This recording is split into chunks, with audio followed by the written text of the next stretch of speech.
Hi, everybody. My name's Don Smith. I'm with SSI Consulting, and I'm here today with Mike Farrell, one of our operations improvement specialists. Morning, Mike. Good morning, Don. So, Mike, today we're going to be talking about key performance indicators, KPI. So, why don't you tell folks what are KPIs and why are they important to a business? Sure. So KPIs are, as you said, key performance indicators. They're really part of the basic management model. So in management, we look to forecast what's likely to occur Mhm. into the future. So we may be looking at forecasting growth in the business, for instance, or new sales opportunities, or those types of things. Or so with that, we may have to forecast capacity growth as an example. So we would build a plan, and then we would look to execute that plan. And normally through that process, we would build a report, some type of reporting capability to see that the plan is being executed as it was, envisaged to occur. And we use a lot of variances to kind of measure against what was the plan, and what actually occurred over a period of time. So those KPIs are really part of that variance analysis system. So generally in businesses, what businesses will focus on are really four kind of primary areas, or for where they have their goals and their objectives. So generally, most people would be very familiar with sort of financial goals. Most organizations would have some type of revenue measurements. They may be measuring costs. They may be measuring sales growth. So they use KPIs, or key performance indicators, to measure how am I doing against my planned growth, as an example. They also they would look at some type of operational metrics or measurements. Are my output matching my planned, or my capacities? Are my costs appropriate? Am I using FI's efficiency in my process? Those types of measures occur in sort of an operational bucket. Many organizations also measure customer type metrics. So things like, is my service matching what the customers expect? So a lot of a lot of companies will do customer surveys, as an example, to see what the customers are thinking about them. And sort of the fourth bucket that many organizations will focus on is the people, or human resources component of the business. So they may have measurements of, as an example, in today's world, it's really important to have retention. So they may be measuring things like retention rates and turnover rates for their staff levels. They may be looking at compensation and looking at how much training is going on within the business. So those are sort of the what's important in terms of understanding why the system is important. Or the other element of that is making sure you have effective performance management. So you have a system, but a really key component of that is not just have the numbers, but also have a good effective performance management. So key performance indicators can be a really powerful tool in ensuring that the system is working well, and that the people that within the system are doing what's expected of them, or what's needed of them, sort of on a day-to-day basis. So we use metrics to drive fact-based discussions and fact-based decisions. If you don't have metrics, you have gut feel, and while your gut feels may be valid, they're often wrong as well. So we use metrics, sort of empirical data, to help us separate sort of the fact from fiction. KPIs also give you visibility into what's happening sort of in real time. It links the individual's performance day to day, what I'm doing today, to the organization's performance. And I'll talk a little bit about that in a few minutes. KPIs also give you standardized a way of providing feedback. So it's consistency. So people get the same messaging on a regular basis about how the business is performing, or how they're impacting how the business is performing. So consistent messaging is very important.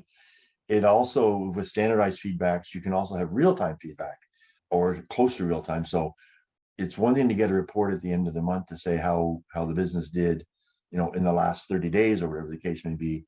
But you can't influence what occurred in that 30 days. If you get feedback today about what's happening today, then you have an ability to react and influence a potential outcome. The third component of effective performance management is providing performance dialogue. So having fair and timely and accurate feedback and discussion about how the system is performing is critical. It allows for corrective action, and it ensures accountability amongst all the people that are working in that environment. So how does one go about building effective KPIs? The key to having effective KPIs is to understanding what are those key drivers that drive performance? So as I mentioned, when you look at many organizations will have things like, say, financial performance. So they'll know at the end of the month that we made some money or we didn't make some money. We call those outcome KPIs or outcome measurements.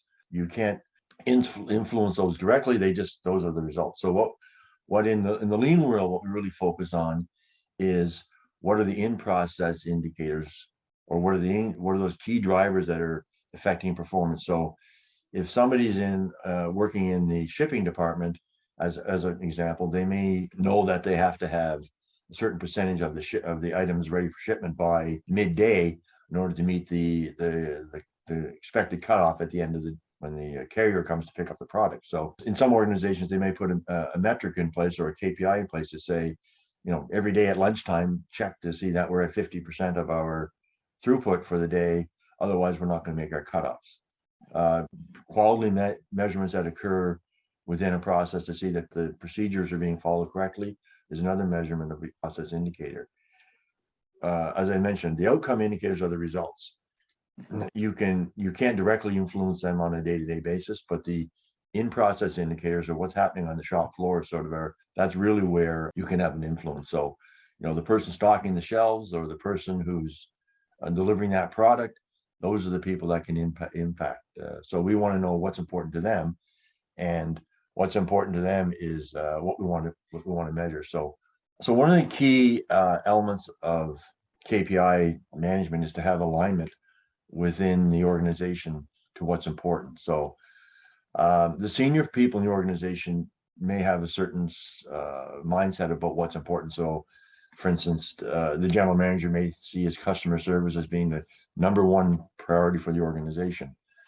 The question really becomes is, as you go down through the various levels of your organization, do the people that do the work for you have that same alignment in terms of what's important to them? So the people that are doing the work on the front line, as for instance, is customer service there, or customer delivery, however you want to describe it, is that their number one priority, or are they focused on cost? So I put an example up on screen there where it kind of shows it's not uncommon that between the various levels of an organization, even within one factory, that you could have, so for instance, in the picture there, the general manager's focused on number one priority is customer service, but his manager's number one priority is productivity and overtime. So because of that, his supervisor's focused on productivity. But the general manager really has a key priority as a number one priority, customer service. So it's really important to make sure that what's important to you is also what's important to the people that work for you, and that you're all sort of pulling the rope in the same direction. Do you have any final thoughts? Yeah, I guess one last thing to think about is when you're dealing with KPIs, I caution people to only have a few critical KPIs. So what's critically important for me to accomplish what it is I need to accomplish, and also have KPIs that are impactful at the point, close to the point of use. So I used the example earlier about the person in the shipping department. It's important for them to know that something has occurred when it's supposed to occur. It does not create a lot of benefit for a senior manager to know that we made the shipment at 4 o'clock today.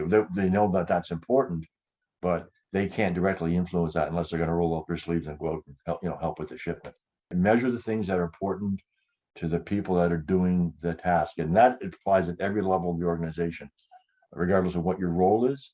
There are a few things that are critically important to you, and that's what we want you to focus on and measure on.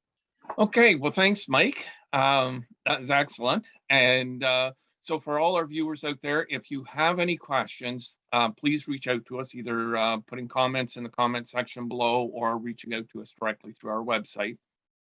So, Mike, thank you very much for your time today. My pleasure. And everybody else, have a great day.